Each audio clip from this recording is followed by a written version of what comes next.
Em Questão. Oferecimento Viterbo Estofados. Nossos móveis, seu estilo.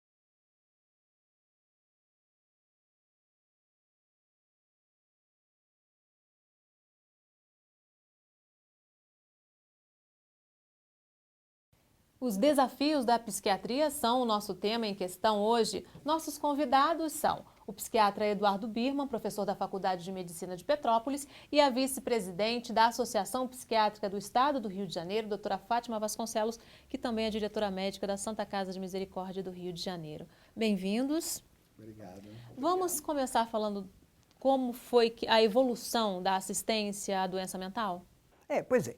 Na verdade, a doença mental existe desde que existe o homem, né? Por várias situações, eventualmente até condições de parto, que era a questão da epilepsia. Tá.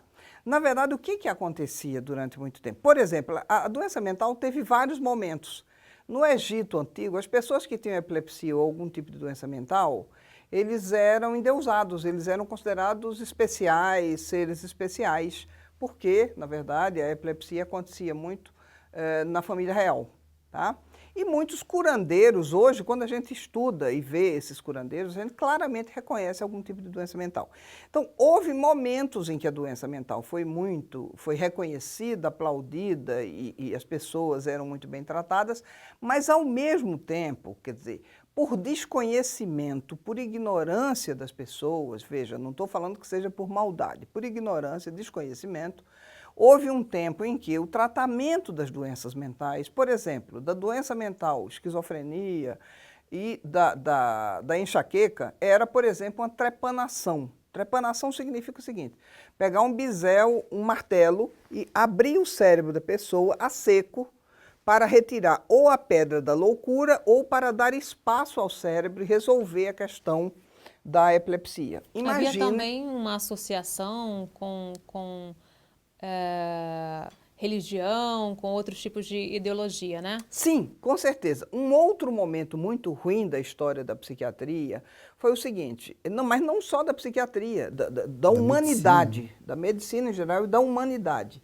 Era o seguinte, houve um momento, pouco antes do Renascimento, em que se considerava que Deus era um ser perfeito.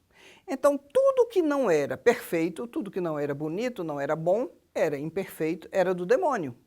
Então, neste período, foi uma história terrível da história da humanidade. Os doentes mentais, os deficientes físicos, os deficientes mentais eram queimados em cerimônias públicas para glorificar Deus e expurgar o demônio. Mas, assim, o conhecimento da psiquiatria é um conhecimento muito antigo. Um dos autores mais interessantes, que até hoje a gente se inspira nele, é Hipócrates, que é considerado o pai da medicina. E Hipócrates definia o seguinte, ele já tinha noção de psiquiatria e de doença mental, e ele dizia o seguinte, existem 4 temperamentos: temperamento sanguíneo, colérico, melancólico e fleumático. E hoje, quando a gente estuda medicina, dentro dos livros mais modernos, a gente reconhece essas características, tá certo?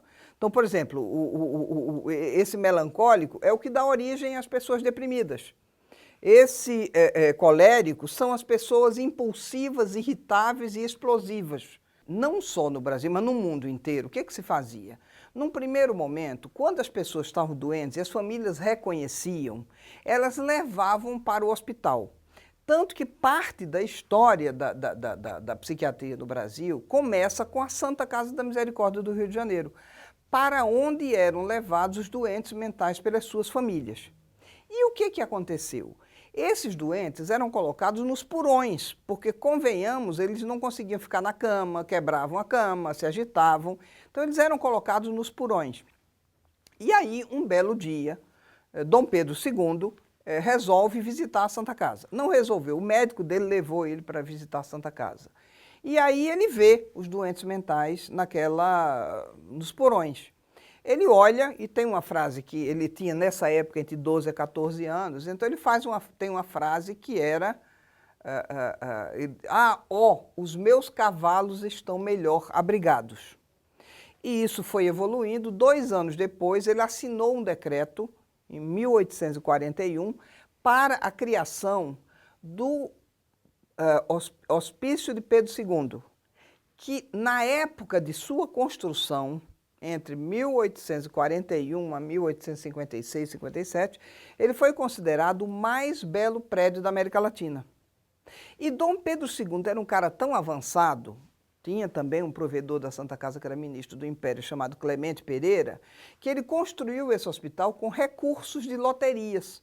Então, não houve nenhum dinheiro público investido nesse hospital.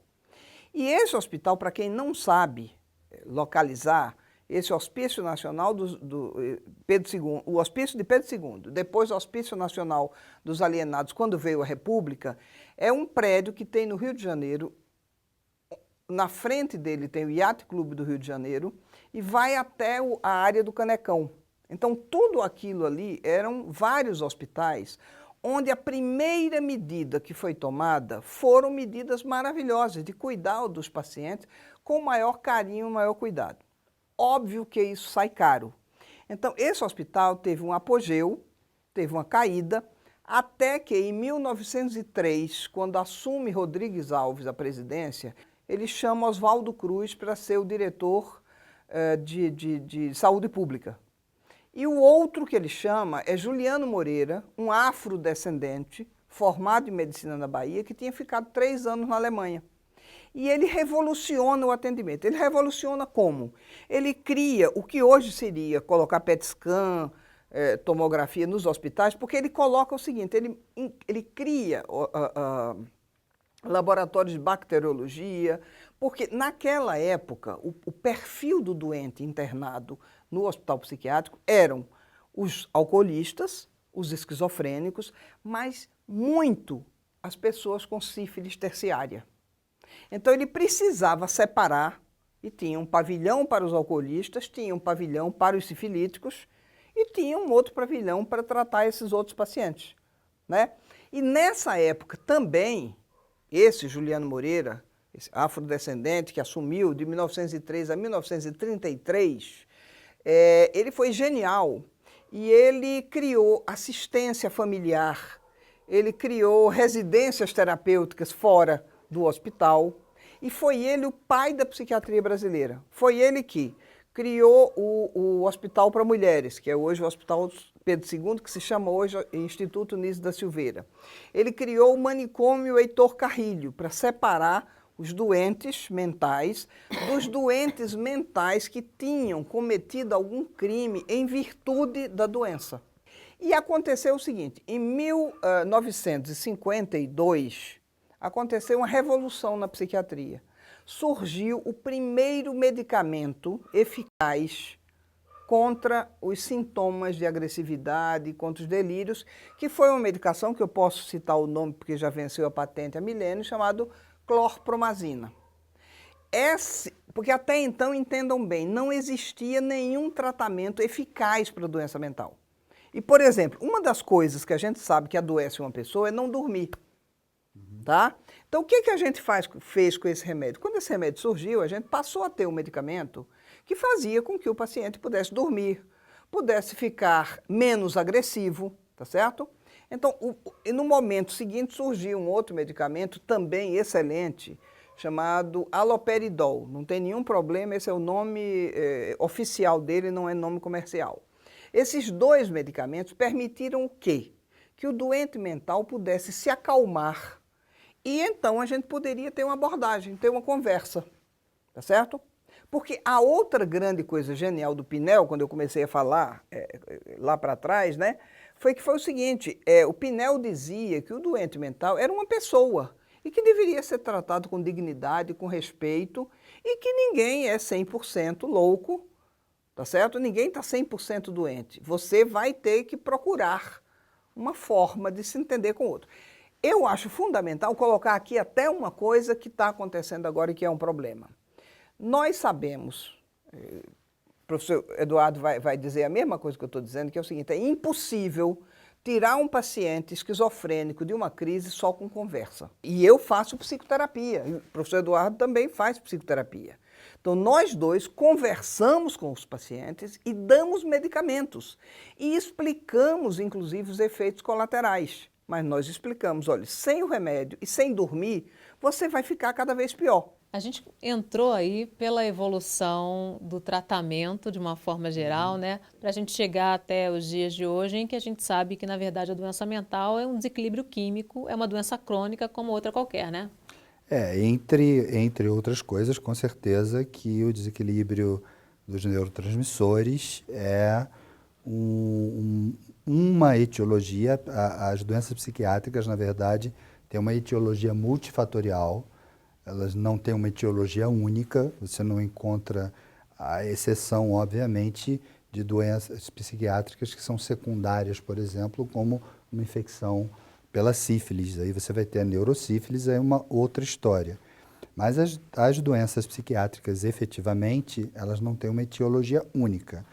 Elas têm uma etiologia multifatorial. Então, a gente sabe que 40% pertence à parte genética, à parte hereditária. Importantíssimo conhecer a história familiar de um paciente psiquiátrico, porque isso já vai te dar uma grande pista da possibilidade do desenvolvimento ali de um quadro psiquiátrico ou por que está se desenvolvendo uma alteração comportamental. E os restantes 60% vão estar aí inseridos nas questões externas da vida, nos estresses, nas perdas, no uso de drogas, né, em vários outros fatores, inclusive médicos, né? O cérebro, basicamente, só se alimenta de duas coisas, glicose e oxigênio. Então, se você não tem uma diabetes bem tratada, por exemplo, ou se você tem uma dificuldade de metabolização de glicose, ou se você tem um problema pulmonar, entendeu? Né? Você pode, se você for suscetível pela parte hereditária, né, do desenvolvimento de um quadro psiquiátrico, você vai facilitar que esse quadro psiquiátrico apareça. A grande maioria dos quadros psiquiátricos são crônicos, como é a hipertensão, como é a diabetes, né? E eu não vejo ninguém, né, reclamar que, o médico quer que eu tome remédio a vida inteira porque eu sou hipertenso, o médico quer que eu tome remédio a vida inteira porque eu sou diabético. Também existe a ideia de que qualquer medicamento psiquiátrico, né, qualquer psicofármaco possa causar dependência química. Não é verdade, isso é um absurdo total, né? Senão eu vou começar a chamar hipertenso de dependente químico também. Existe uma dependência por necessidade, né? Dependência por necessidade. Se eu tirar o antihipertensivo, ele vai ter um infarto, ele vai ter um AVC.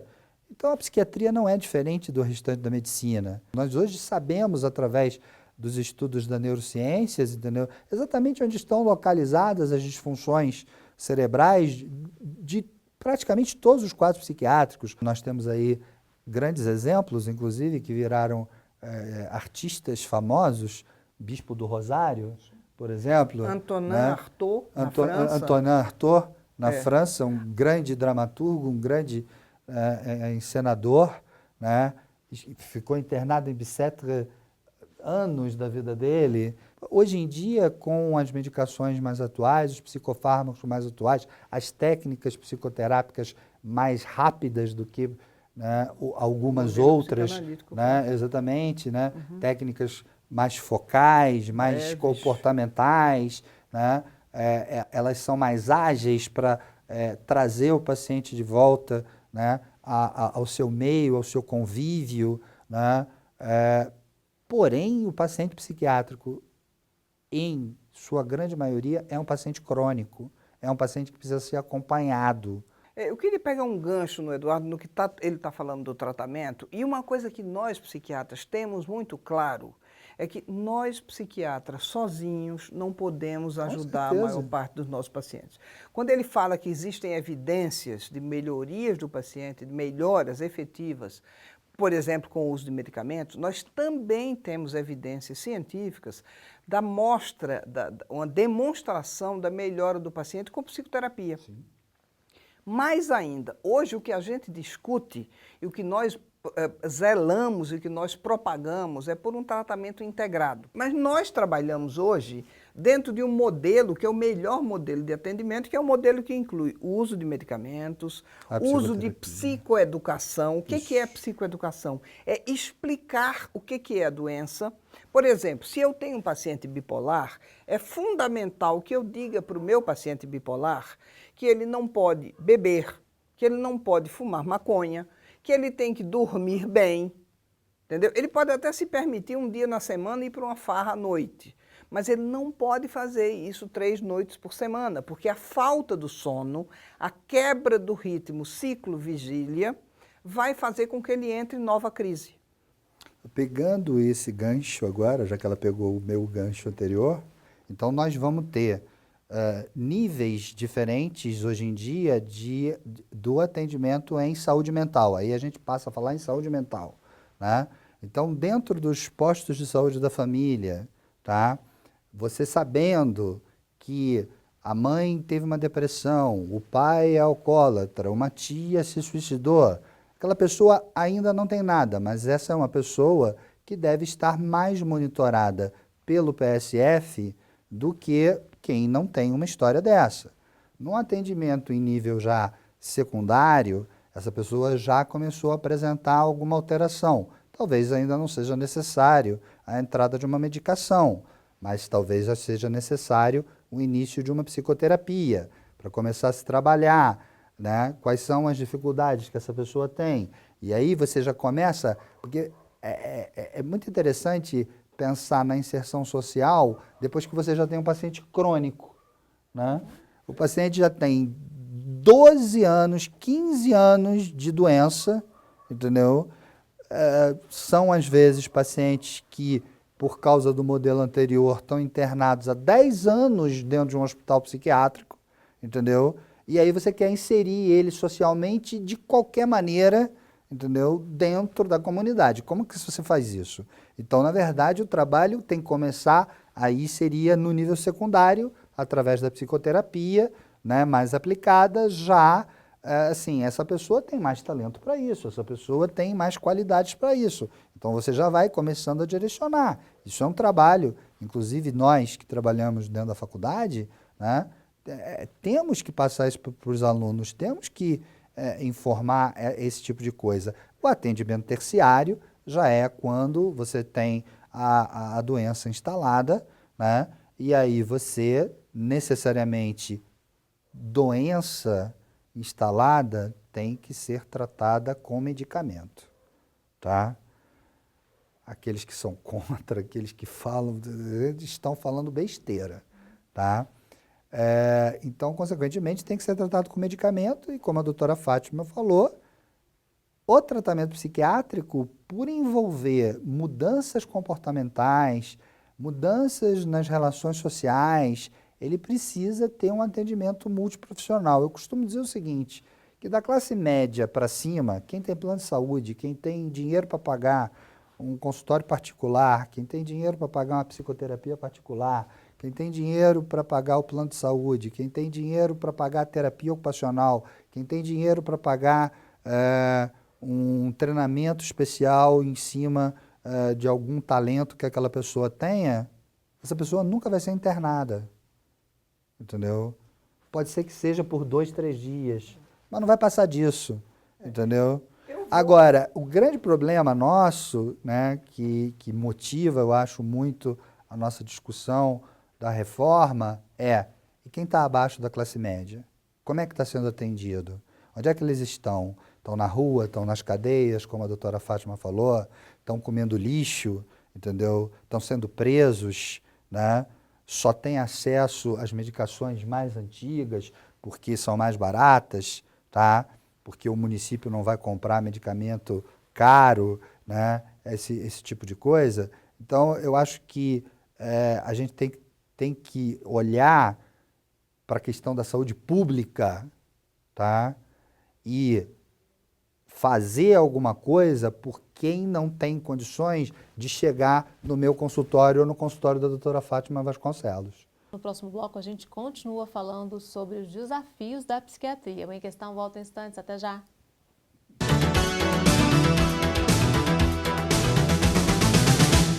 Em Questão. Oferecimento Viterbo Estofados. Nossos móveis, seu estilo.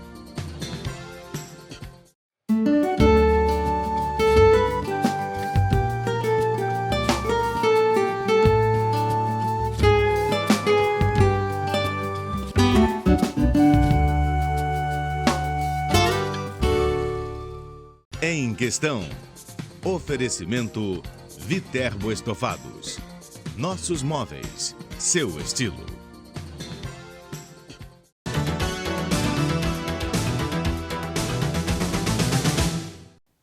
O Em Questão está de volta com o tema Os Desafios da Psiquiatria. Nossos convidados são o psiquiatra Eduardo Birman, professor da Faculdade de Medicina de Petrópolis, e a vice-presidente da Associação Psiquiátrica do Estado do Rio de Janeiro, doutora Fátima Vasconcelos. Vamos falar um pouquinho sobre as doenças. Quais são as principais doenças psiquiátricas? Em termos de prevalência, nós temos a depressão, né, que chega a atingir 25%, dependendo de outros trabalhos, chegando até 40% da população, pelo menos um episódio de depressão E é hoje na o vida. segundo maior motivo de afastamento do trabalho, na verdade, né? Talvez o primeiro. Em alguns trabalhos já é o primeiro motivo de afastamento do trabalho e em outros o segundo motivo de afastamento do trabalho. Inclusive está sendo discutido isso em relação à própria Justiça do Trabalho como doença trabalhista, né? A depressão como doença trabalhista, né? Pelo menos a depressão, outras também aparecem. Uma coisa importante, só para complementar isso, a Organização Mundial, a Organização Internacional do Trabalho, já está a OIT. trabalhando em cima, a OIT já está trabalhando sobre a questão da depressão como um fato que interfere. A prevalência, quer dizer, uma pessoa com depressão, ela passa mais dias fora do trabalho do que uma pessoa que tem infarto agudo do miocárdio, só para você ter noção da importância do problema. Uhum. E depois vem os transtornos ansiosos, de uma maneira geral, tá? Incluem aí vários tipos de transtornos de ansiedade generalizado, as fobias sociais, né? O transtorno do pânico, né? Os transtornos ansiosos. Esses seriam os dois quadros que prevalecem mais, inclusive, nos nossos consultórios, né? E aí, um percentual já mais baixo, você teria o transtorno bipolar, tá? E a esquizofrenia, na verdade, atinge entre 1 a 2% da população mundial, tá? Óbvio que essa prevalência vai aumentar, como eu falei em blocos anteriores, se houver uma questão de história familiar, tá? E uma coisa importante também que com muitas dessas doenças, existe alguma coisa chamada comorbidade. Quando a gente fala desses números todos, por exemplo, uma pessoa que tem depressão, ela às vezes tem também transtorno de ansiedade, o transtorno do pânico. E mais uma coisa que tem sido o grande motivo das pessoas estarem tão curiosas e o próprio governo ficar tão interessado em saúde mental e em psiquiatria, que é a questão do uso de drogas. Quer dizer, quando você tem... O crack é uma substância absolutamente terrível, mas exatamente porque ela acontece em plena luz do dia, tem um foco muito intenso, o governo passou a se preocupar muito mais. Por exemplo, que é uma questão, o álcool é uma droga extremamente grave, destrói a vida de muitas pessoas, mas não se tem tanto preconceito, nem ninguém fica tão preocupado. Você tem propaganda de álcool, de bebidas, né? Às vezes até bastante fortes, destilados fortes, em pleno horário da novela das 7, quase. Eu não sei se exatamente novela das 7, mas com certeza a partir das 9 da noite. Pelo menos foram patrocinadoras da Copa do Mundo. Então, na verdade, assim, o que acontece? Nós temos algumas doenças que são menos conhecidas, que estão até dentro do perfil lá dos transtornos de ansiedade, que é o transtorno obsessivo-compulsivo. Hoje a televisão, porque saúde mental e psiquiatria é um tema curiosíssimo. Posso citar aqui, porque não tem o menor problema, o Discovery Channel faz uns programas dos acumuladores. Isso. Quer dizer, imagine alguém que do nada tem uma casa de 10 quartos e começa a ocupar essa casa de 10 quartos maravilhosa com lixo. Imagina uma pessoa que mora nos jardins e começa a passar na lixeira, tira roda de bicicleta, saco de leite vazio. Então tem pessoas que morrem de infecção pela quantidade de porcaria, porque uma coisa é o dono do ferro velho, que ele está lá, junta pedaço de ferro para vender. Essa pessoa não, ela não se separa de nada disso, né? Então, na verdade, transtornos alimentares, hoje o problema do Brasil não é mais anorexia, bulimia. Hoje o grande problema do Brasil é sobrepeso e obesidade. Quer dizer, hoje a gente ainda tem índices mais baixos, por exemplo, do que os Estados Unidos, do que o México, mas a população brasileira tem sobrepeso e obesidade em graus elevados. Tá? Quer dizer, esse ano, graças a Deus, não teve aumento, mas a gente está com um índice bastante alto. Tem a compulsão por compras, a compulsão por internet? Compulsão por compra, compulsão pela internet, compulsão por sexo. Nos Estados Unidos tem eu posso dizer isso, não que eu o conheça, mas ele deu declarações. O Michael Douglas se internou como condição para continuar casado, ele se internou numa clínica para tratar de sexo compulsivo. Uma outra coisa importante que eu acho bom, porque isso nos ajuda muito, Catherine Zeta-Jones, esposa do Michael Jackson, se internou, Michael Douglas, se internou pelo menos 2 ou 3 vezes nos últimos tempos por... ela diz claramente que ela tem transtorno de humor bipolar. Então, o fato de que essas doenças estão podendo ser faladas claramente, isso ajuda imensamente, porque o grande problema da psiquiatria é o fato de que as pessoas ainda têm preconceito. Tá? Eu costumo dizer uma frase lapidar, que isso também vale para a psiquiatria. Eu digo o seguinte, olha, morre quem tem saúde. Quem tem doença vai se tratar, descobre a doença e se recupera. Quantos amigos vocês têm, ou alguém que está nos assistindo, tem amigos que morreram com toda a saúde. Olha, o fulano era um touro, não tinha problema nenhum. De repente infartou e morreu. Acabou.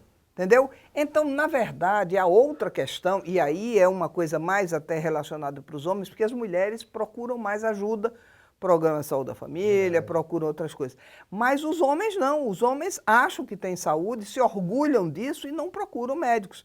Então, vira e mexe, você tem um que foi no aterro do Flamengo, especificamente, já que eu moro no Rio, o cara vai jogar num domingo ao meio-dia ou 1h da tarde, pleno sol, termina o jogo, dá um chute a gol e cai duro, morto, porque fez um infarto agudo do miocárdio, pelo excesso de exercício, pelo calor, por tudo isso. Então, o que eu acho que a grande vantagem é a gente poder falar abertamente de depressão unipolar, de depressão bipolar, de transtorno de ansiedade, como pânico, como fobia simples, como fobia social. Todos esses quadros são tratáveis. Ninguém tem que ter vergonha disso. E completamente controláveis. Completamente controláveis. Completamente muitos. Controláveis. Quer dizer, por exemplo, no caso do transtorno do pânico, é uma doença que a gente não sabe de que começa e como termina. Mas enquanto a pessoa está com aquela doença, ela tem que tomar remédio, porque aí ela vai ter uma vida absolutamente normal. Outra coisa também, eu costumo brincar, não sei se você diz isso para os meus pacientes, eu digo para os meus pacientes, depressão é doença de gente bacana. Porque normalmente o perfil da pessoa que faz um quadro de depressão é uma pessoa super séria, responsável, muitas vezes arrimo de família, que está sempre preocupada com os outros, se preocupa tanto com os outros que deixa de cuidar de si. Nós temos uma grande amiga, uma brilhante médica psiquiátrica, a doutora Analice Gigliotti, né? Que ela tem uma frase que eu pedi licença para usar, sem pagar royalties a ela, que ela diz que o grande problema da nossa especialidade, uma vez ela disse assim para mim, o grande problema, Eduardo, é que a psiquiatria não sangra. Porque se a gente tiver um corte aqui agora, sai correndo para o hospital para cuidar. Agora, se a gente começar a se sentir meio estranho, meio assim com vontade de ir até o banheiro para dar uma chorada, você não vai pensar em procurar um médico por causa disso. Isso é um preconceito criado pela própria pessoa. Ainda existe esse estigma de que quem vai ao psiquiatra é maluco. Aí sou eu que faço a brincadeira, não sei se você faz. Eu digo assim, eu não tenho nenhum maluco ligando para o meu consultório para marcar consulta, entendeu? Doutor, eu estou maluco, eu preciso de uma consulta. Isso nunca aconteceu no meu consultório. Então, consequentemente, eu não trato de maluco. Claro, eu vou até brincar. O que a gente vê do ponto de vista prático é que as pessoas estão, às vezes, muito malucas. O Dom Pedro II, que ele citou, não iria procurar atendimento, Não. tá? Quer dizer, quem iria levar a família dele. Agora, muitas vezes o que acontece é o seguinte, na hora que a pessoa melhora um pouquinho, aí ela percebe Sim. que ela não está bem. Porque, por exemplo, eu vou citar um pouco o exemplo da depressão, que as pessoas pensam que a pessoa com depressão, ela só fica chorando e pensando em suicídio, não é verdade. Uma pessoa com depressão, vou dar um exemplo que meus pacientes adoram quando eu explico essa história. A pessoa começa a fazer as coisas que elas faziam de forma fácil, elas começam a fazer com extrema dificuldade. Perdem o prazer das coisas simples, tá certo? E tem alteração de memória e de atenção. Então, o que acontece? É você que gostava de ler um livro e que não tem mais o menor interesse em ler um livro. Você que vai ler um manual ou ler uma página, está estudando na faculdade, você lê uma página, 2 páginas do que você leu e você não lembra de nada. Tá certo? Então, na verdade, a pessoa deprimida, ela não deixa de fazer as coisas, na sua grande maioria. A diferença é o seguinte, é como se ela fizesse com 1 tonelada em cada perna. Um esforço, né? Um esforço imenso, entendeu? Eu tinha uma cliente que eu dizia, ela me dizia o seguinte, olha, tudo que eu fazia, preenchia em 15 minutos, hoje eu levo 3 horas para fazer e fico duvidando. Porque outro problema da depressão é que a pessoa fica insegura. Entendeu? E tem um fato mais grave, como depressão é uma doença que quase todo mundo tem, o deprimido é mal visto. Porque todo mundo maltrata o deprimido, porque acha que ele não está fazendo de covardia. Né? De covardia, entendeu? Corpo mole. E não é, entendeu? Então você tem que saber, tem que explicar e tem que dizer, olha, vem cá, você está deprimido, agora vá se tratar, porque até um certo ponto a gente aguenta, depois a gente cansa. Entendeu? Então a gente tem que ter essa clareza. Outra coisa, ninguém precisa falar diferente porque o outro está doente. Tá certo? A pessoa está doente. Mas se a gente é amiga da pessoa, a gente vai dizer, olha, fulano, eu acho que você está deprimido, eu acho que você procura um médico. Você não vai dizer assim, você está doido, vai para o hospício, porque fica o resto da vida. Não é isso. Isso não é amizade. Mas se eu tenho uma amiga, por exemplo, até vou brincar, se ela usou maquiagem demais, eu vou dizer, menina, olha, maneira porque está demais. Outros também está sem nenhum, eu vou dizer, vem cá, dá uma maquiagem, dá uma melhorada aí na cara, né? Então, amigos existem para dizerem para a gente o que acham da gente. E a gente tem que ter humildade de saber que a gente tem efetivos e reais amigos que vão se preocupar com a gente. Quer dizer, uma pessoa de bem com a vida, ela tem amigos. Agora, se uma pessoa evita os outros, está sozinha, ela está muito infeliz e gerando infelicidade. Isso é que é o pior. Voltando aí na depressão, normalmente se associa a depressão a um quadro de tristeza muito profunda e de choro o tempo inteiro. E isso é um percentual pequeno, né? Vamos fazer uma distinção. Tristeza profunda não é depressão. Né? Nenhuma doença psiquiátrica é exatamente... Aí, sendo mais didático, né? Não é uma doença, é uma síndrome. É um conjunto de sinais e sintomas. Não existe nenhum quadro psiquiátrico que apenas um sintoma defina aquilo ali como um quadro psiquiátrico. Então, isso é importante de entender. É um conjunto de sinais e sintomas. Então, dentro da depressão, você sentir tristeza, tá, faz parte. O que não significa que a tristeza... Na verdade, a grande característica da depressão é um humor deprimido constantemente, como a doutora Fátima falou, tá? Você não necessariamente está triste, você pode estar altamente irritável. Antigamente existia uma terminologia que a gente não usa mais, né, que se chamava de depressão ansiosa, depressão agitada. Tá? A pessoa, na verdade, não ficava na cama deitada chorando sem tomar banho, não. A pessoa não conseguia parar quieta em nenhum lugar, mas ela não conseguia, como a doutora Fátima falou, ela não conseguia dar continuidade a absolutamente nada do que ela começava a fazer. E aquilo ia desesperando ela cada vez mais, gerando uma angústia muito grande, né?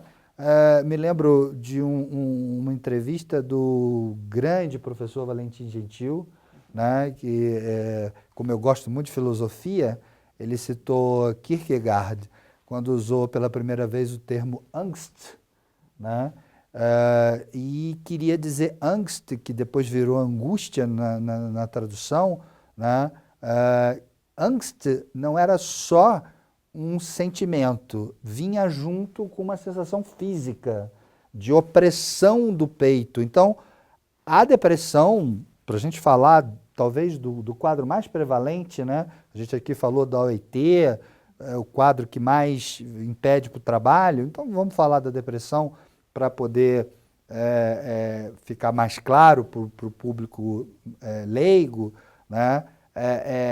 A depressão cursa com sintomas físicos. Sim. Entendeu? A famosa fibromialgia, hoje em dia que todo mundo fala, talvez seja um dos grandes sinais iniciais de um quadro depressivo.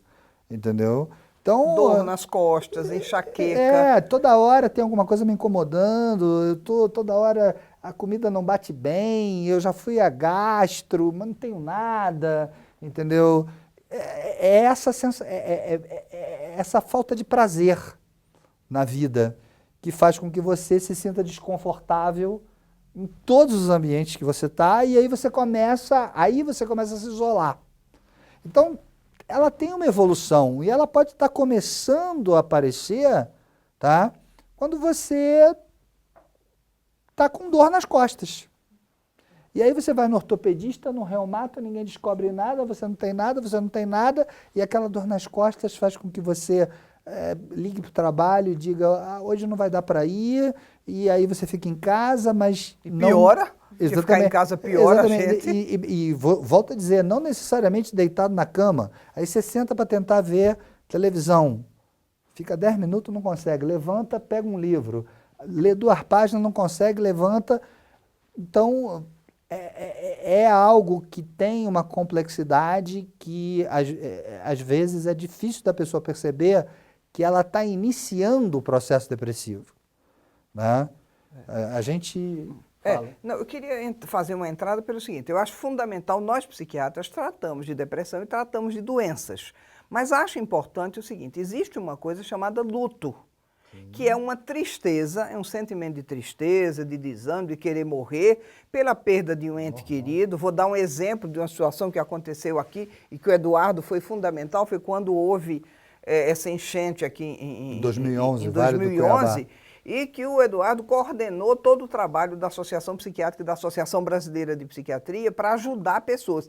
Muita gente ali ficou muito triste, alguns até foram à depressão, mas houve algumas pessoas, elas simplesmente ficaram tristes, desesperadas, mas encontraram uma solução, entendeu? Quer dizer, então é fundamental dizer o seguinte, o que a doença representa é uma exacerbação de sintomas que as pessoas têm, porque senão alguém aqui que não está lendo tudo com facilidade vai sair daqui dizendo, tá desesperado, achando que está deprimido e que tem que tomar remédio. Também não é assim. Por exemplo, tem uma coisa que é um antidepressivo natural, que é caminhada. Exercício físico. Que exercício físico, de preferência aeróbico, entendeu? É ter amigos, é ter uma religião, qualquer que seja. É procurar uma ocupação. Quer dizer, a pior coisa do mundo é alguém ficar, isso é saúde mental. Porque nós psiquiatras, isso eu acho fundamental, e com certeza o Eduardo partilha essa minha ideia, que na verdade nós somos promotores de saúde. Quer dizer, o ideal seria que a gente não tivesse que tratar a doença. O dia que não tiver mais doença, eu vou achar o máximo, vou fazer outra coisa, entendeu? Vamos. Mas além de tratar a doença, nós médicos, temos que promover a saúde. Promotores de saúde, motivo pelo qual nós estamos aqui conversando isso com vocês, que é para alertar as pessoas do que existe e de como elas podem lidar. Vocês têm percebido, há estudos da associação ou da Sociedade Brasileira de Psiquiatria em relação ao aumento, ou até mesmo no mundo, há um aumento de doenças ligadas a fatores ambientais como o estresse no trabalho? Com certeza.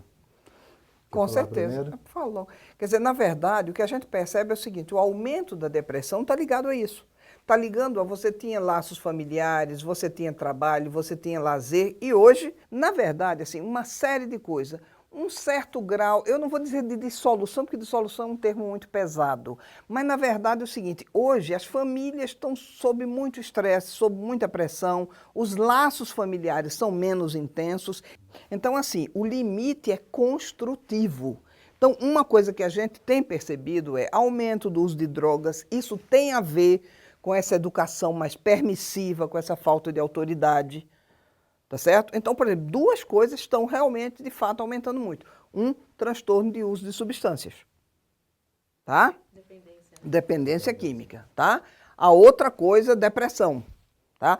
Os outros, eu não diria que, por exemplo, o pessoal fica criticando, dizendo que os médicos criaram, inventaram uma doença chamada transtorno do déficit da atenção. Gente, transtorno do déficit da atenção sempre existiu. O que ninguém sabia que era uma doença que tinha tratamento. Eu não tenho nenhum problema. Quer dizer, se alguém me disser, eu estou com câncer, eu só vou querer, tomara que seja um câncer de pele, porque eu tiro ali, é super rápido, não dá problema, entendeu? Agora, imagina que alguém me diz, você, Fátima, você está com câncer. Eu digo, eu morri. Vou morrer porque eu estou com câncer? Não, eu vou me tratar do meu câncer. Então, assim, o que a gente tem que fazer é poder reconhecer a doença. Se eu reconheço a doença, eu vou tratar a doença.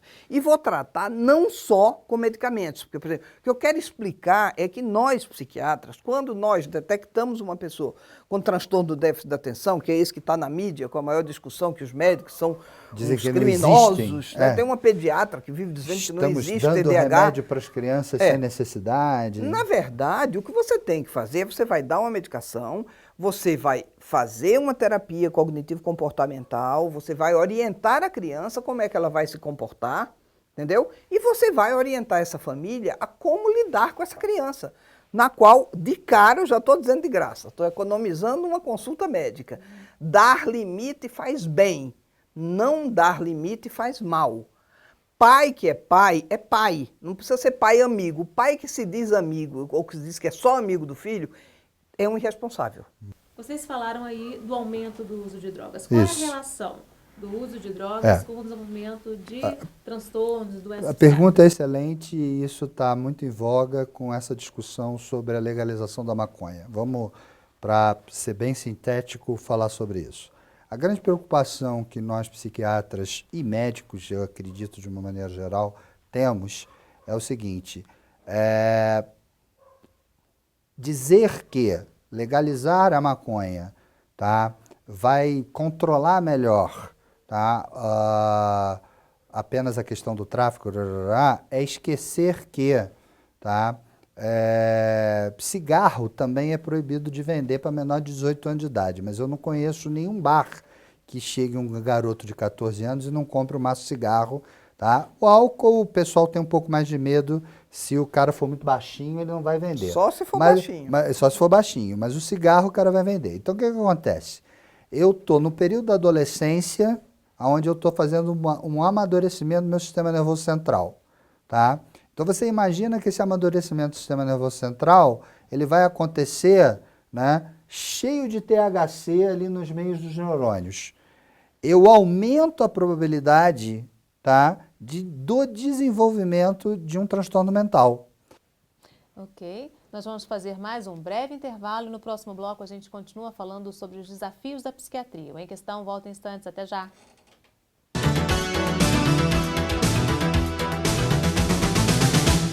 Em Questão. Oferecimento Viterbo Estofados.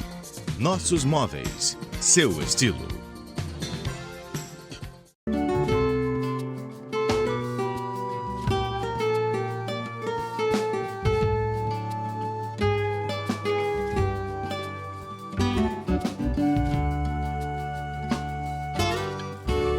Em Questão. Oferecimento Viterbo Estofados. Nossos móveis, seu estilo.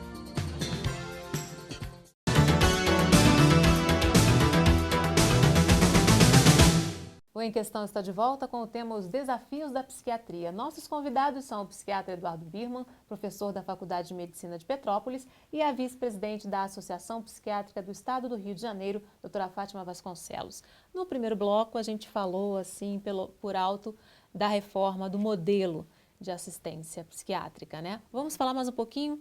Uhum.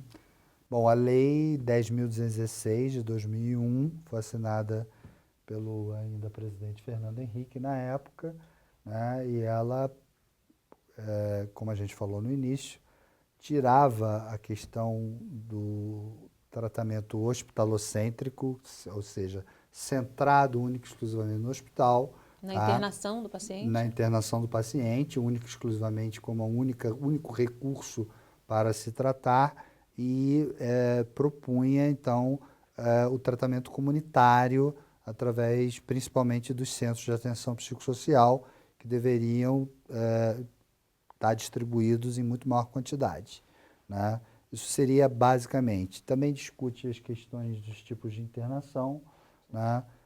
Que são 3 tipos de internação. A internação voluntária, não preciso explicar muito o que é uma internação voluntária. A internação involuntária, que é obviamente a internação contra a vontade do paciente, mas essa internação é regida, né, por uma lei que obriga ou o médico assistente ou a instituição a comunicar ao Ministério Público em 72 horas que esse paciente foi internado contra a vontade, e o Ministério Público pode verificar realmente, até com uma equipe, né, se essa internação está bem indicada ou não, e a internação compulsória, que se reserva às questões dos pacientes psiquiátricos que cometem delitos, né, em vigência de uma crise psiquiátrica, diga-se de passagem, né? Esse novo modelo, ele propunha que esses pacientes fossem reinseridos na comunidade, na sociedade, no mercado de trabalho, né? Sim, exatamente. A ideia era que a criação dos centros de atenção psicossocial aproximassem mais os pacientes psiquiátricos, até com a intenção da desestigmatização da doença psiquiátrica, um tratamento mais próximo das comunidades onde os pacientes viviam, tá? E eu acho que a doutora Fátima pode falar melhor o que a gente viu acontecer. A gente saiu do modelo hospitalocêntrico, hoje a gente pode dizer que a gente vive um modelo capcêntrico sem psiquiatra. É verdade. A grande questão é o seguinte, quer dizer, já houve, eu contei para vocês no primeiro módulo, em que de repente assim, a psiquiatria teve momentos maravilhosos e momentos muito ruins. De novo, dentro dessa oscilação, nós tínhamos no Rio de Janeiro especificamente, e eu vou ter que citar 2 pessoas extremamente importantes nessa história. Uma foi o professor Neves Manta. Ele, na verdade, dirigia os institutos que eram, quando o Rio de Janeiro era a capital da República, ele tinha IAPI, dos comerciários, nem sei, tinha de todos eles. E o que depois conserta isso. Então, na verdade, o que fez o professor Neves Manta? Ele abriu ambulatórios. Então, além da rede de hospitais, ele criou uma rede de ambulatórios como retaguarda, não só como retaguarda, mas assim, considerando, inclusive, que a maioria dos pacientes que vão nos nossos consultórios, de fato, não precisam de internação, tá? Então, o que aconteceu que levou à formatação dessa Lei 10.216?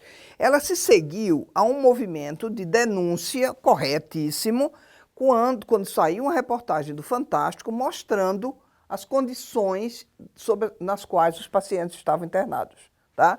Então, isso gerou uma revolta completa. Nós também, psiquiatras, nos revoltamos. Agora, eu queria só lembrar o seguinte, o governo sempre acusa os psiquiatras de estarem nessa história. Acontece que isso era um hospital do Ministério da Saúde, que teoricamente deveria ser regulado pelo próprio Ministério da Saúde.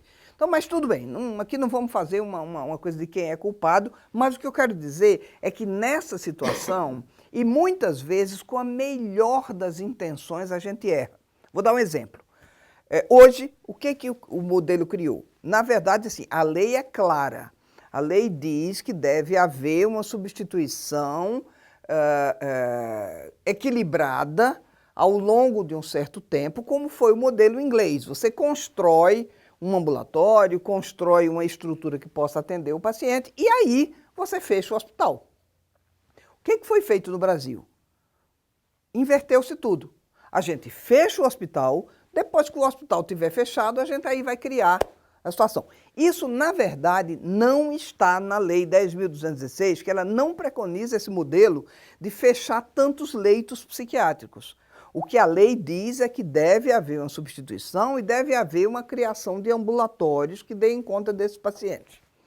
Houve um exagero da compreensão das pessoas do que seria liberdade. Olha só, eu acho que um paciente que estava internado na colônia Juliana Moreira e foi colocado na rua, que fechou o hospital, aquele determinado hospital, ali ele tinha comida, bem ou mal tinha roupa lavada, tinha algum remédio, tinha alguma visão, algum conhecimento, algum médico cuidando dele. Esse paciente foi jogado na rua.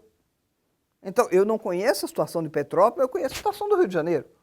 Em toda a rua você tem vários doentes mentais sem teto que você encontra fuçando lata de lixo, comendo o que tem. E eu já soube, já me descreveram um paciente que comia piolho e comia rato, vivo, tá? Porque ele estava tão fora da compreensão. E aí é isso que eu quero dizer. Gente, isso é doença. Isso não é estado de ser. Tá certo? Ninguém escolhe ser assim.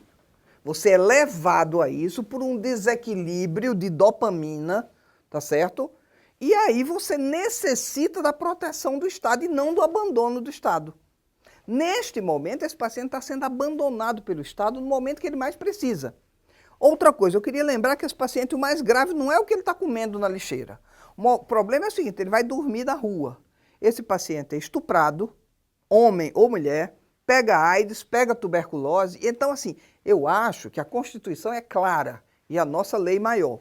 Saúde é um direito do paciente e obrigação do Estado. Então, o Estado está falhando. Mais ainda, nesse ambulatório que eu citei lá para trás, que foi criado pelo professor Hinaldo de Lira Neves Manta, que foi um grande presidente da Associação Psiquiátrica do Rio de Janeiro, nesse ambulatório as pessoas eram tratadas de depressão, de esquizofrenia, de transtorno bipolar, de transtorno obsessivo-compulsivo. Mas hoje, o que é que nós temos? Nós temos o hospital psiquiátrico, nós temos os CAPs. Os CAPs são uma instituição para tratar paciente esquizofrênico. Esquizofrenia, gente, é uma doença que é gravíssima, ela é crônica, 70% dos pacientes cronificam, só 30% não entram, conseguem sair relativamente ilesos disso. Mas, enfim, esse paciente, então, que tem que ser protegido, tem que ter medicamento, tá certo? E tem que ter terapia ocupacional. Eu vi exemplos maravilhosos, e tenho que fazer esse depoimento também, de pacientes que estavam em casa há muitos anos, mas que tiveram que fazer terapia ocupacional num CAPS, de ótima qualidade, do Instituto de Psiquiatria da UFRJ. Esse paciente adquiria uma autonomia que ele não tinha, porque o CAPS dava dinheiro para ele pegar um ônibus e ir até o CAPS se ocupar. Então, isso foi maravilhoso para ele, mas infelizmente isso é uma exceção, não é a regra. Mais grave ainda, você tem CAPSI 1, você tem CAPS 1, CAPS 2 e CAPS 3. E esse CAPS 3 é gravíssimo. Se eu interno de urgência um paciente psiquiátrico com risco de suicídio... O CAPS 3 tem funcionamento de 24 horas por dia. Ele está aberto 24 horas por dia. Mas não tem médico de plantão. Exatamente. Então pode chegar lá uma pessoa com risco de suicídio e quem tem risco de suicídio, gente, pode se matar mesmo. Essa história de dizer que quem diz que vai se matar não vai se matar é balela. Na verdade, a pessoa nem sempre... ela não tem coragem, ela vai fazendo pequenas tentativas. A pessoa se corta no pulso. Aí você diz, esse cara é histérico, não está querendo morrer. Não, ele está se acostumando com a ideia, tá certo? E sabendo se ele vai suportar a dor. Então, de fato, pessoas que dizem que pensam em se matar, elas e tentam, que vão tentar, elas de fato têm que ser levadas a sério. Como também um paciente que está tão mal que começa a dizer que quer matar alguém, é um paciente também para ser levado a sério. E é obrigação do Estado proteger esse paciente de um ato do qual, eu queria dizer o seguinte, algumas pessoas que matam familiares frequentemente se matam. Tá certo? Em prisões, quando alguns desses pacientes que mataram alguém por causa de um surto, Quando eles recobram a consciência e veem o que fizeram, eles se matam. Porque é o garoto que mata a mãe, entendeu? É a pessoa. Então, isso é muito grave. Qual é o grave problema que eu quero apontar aqui e lembrar vocês? É o seguinte, esse paciente tem que estar numa instituição que tenha médico 24 horas. Tá certo? Então, de fato, existe toda uma política que prevê, e isso é bacana, como é a internação do paciente psiquiátrico no hospital geral. Agora, primeiro, o hospital geral, o grande problema é o seguinte, o leito clínico já o governo remunera muito mal. O leito psiquiátrico no hospital geral, menos ainda. Então, ninguém quer um doente trabalhoso se pode ter um mais simples. Em que pé estamos hoje, então? Na verdade, não foram feitas as mudanças necessárias, não foram construídos os centros? Não. Em quantidades insuficientes para a quantidade de leitos que nós perdemos ao longo desses 15 anos de lei 10.216. Então, chegamos numa situação hoje limite. Já passamos da situação Há muito limite. tempo. Nós já passamos da situação limite. A situação é, hoje em dia, de desassistência, né? Nosso presidente Antônio Geraldo fala em apagão psiquiátrico, tá? É grave a situação, é grave mesmo. Ou seja, um paciente hoje que entra em surto não tem onde ser internado nesse período de surto para receber esse tratamento e poder voltar para casa e receber todo o outro tratamento. Aí eu vou fazer que nem a doutora Fátima. Aqui na cidade de Petrópolis, um paciente em surto grave tem uma enorme dificuldade de ser internado. Nós temos uma única emergência psiquiátrica funcionando dentro do Hospital Municipal Nelson de Saerp, tá? Que costuma trabalhar superlotada, tá? E, infelizmente, os colegas que trabalham ali dentro, psiquiatras competentes, acabam tendo que, mais ou menos, que escolher quem é que vai ficar ali em observação e quem é que eles vão fazer um aldol e mandar para casa e ficar torcendo para que isso resolva, tá? Você não tem leito psiquiátrico mais para internar paciente agudo aqui em Petrópolis, até porque não foi solucionado o problema dos pacientes que estão institucionalizados há muitos anos dentro da Casa de Saúde Santa Mônica, tá? Porque não houve a criação dos sistemas substitutivos previstos em lei, tá? Para que esses pacientes pudessem sair de lá e eu abrir um espaço para quem tem necessidade de uma internação aguda, entendeu? Né? Então, nós temos aí o Santa Mônica pedindo descredenciamento do SUS. Doutora Fátima, e no Estado e no Brasil, essa situação de falta de leitos se repete? Essa situação de falta de leitos se repete não só na psiquiatria. Vocês também acompanham outros profissionais não psiquiatras e, com certeza, é uma disputa, o grande estresse que gera em vários pacientes, em vários médicos. A gente lida com médicos extremamente estressados, deprimidos e com uma série de problemas, que é o seguinte, todo dia você tem que dar uma de Deus.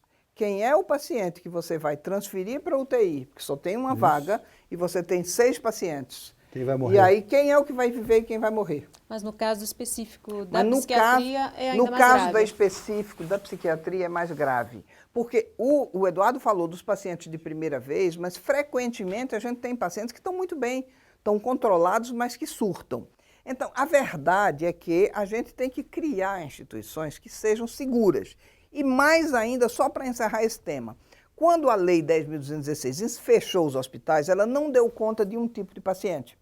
Você nos perguntou aqui, por exemplo, como é que a gente faz com os pacientes. Por exemplo, pacientes com transtornos alimentares, pacientes com transtorno de ansiedade. Um paciente que tenha transtorno obsessivo-compulsivo, ele não tem onde ser tratado, porque não existe ambulatório de especialidade. Qual é a situação hoje? No Brasil ou aqui em Petrópolis? Em Petrópolis e no Brasil, fazer um resumo.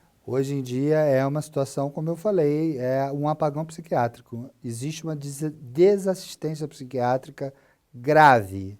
E se isso não mudar rapidamente, o que nós vamos ver é aumento de população de rua, aumento de pacientes psiquiátricos encarcerados em cadeias sem tratamento nenhum.